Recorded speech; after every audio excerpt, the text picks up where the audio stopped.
Welcome back to the University of Life and the Secret of Happiness. And today's tip is number 512. And you might be thinking, hey, wait a minute, Sean, there's no way you've done 512 of these.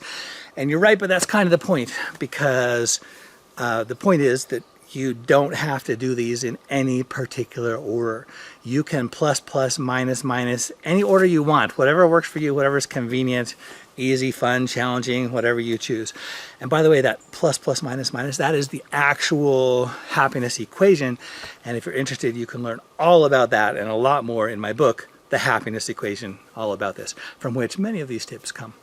But today's number 512, oh, and by the way, these numbers I come up with, they always have something to do with the point I'm making. If you can figure out what that is and guess, put it in the comments. I'll let you know if you're right. They're not necessarily easy puzzles, but they're certainly doable. So today's tip points out that, you know, especially in Western civilization, we spend the vast majority of our time where in our brains, right? We're thinking and that's also where a lot of our unhappiness comes from, our stress and worries and concerns and doubts and fears and the problems we have to solve and the burdens we have to carry. And so today's point is to give your body equal time. Like, when's the last time you thought about how good it feels just to have fingers, you know, and legs and toes? Like, feel those muscles, and it feels even better if you're actually moving. So take yourself for a walk or go play some sports or some game or something, or even just get up off the couch and walk in circles 10 times and just feel the whole thing as you go.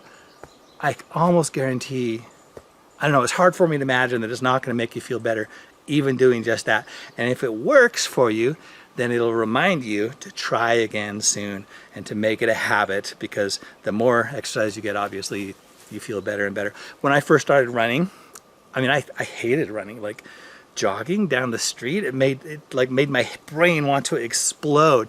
But you know, I'd play soccer, I'd play ultimate, I'd run up and down the field all the time. But that had a purpose, so I could imagine doing it. But there was a time in grad school, I had like 11 different titles. I was teaching and I was in these clubs, I was taking some classes. I had no time except for these narrow little slots, and all I could do was run a few miles down to Center in Maine and back up to my apartment.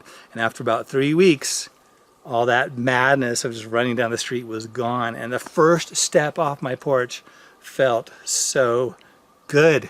If it's hard for you at first, stretch, do it a little bit anyway, because especially with exercise, like unlike anything else, the first steps you take in the right direction pay the biggest dividends and make the biggest difference, health-wise, happiness-wise, all of that. So do it.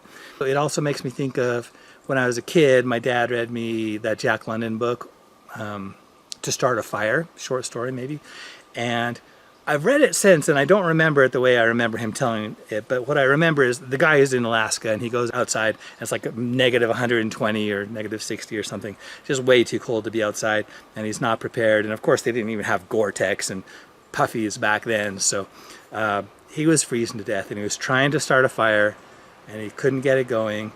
And as he was dying, he would like just close his fingers and just marvel at the miracle that your body is. So don't wait until you're on your deathbed, because there's a lot of enjoyment to happen and until then. So that's it for today. Like, subscribe, share, comment, please. Thanks. And we'll see you next time. Until then, live smart, live happy. It's not like you have anything better than that to do with your time, do you?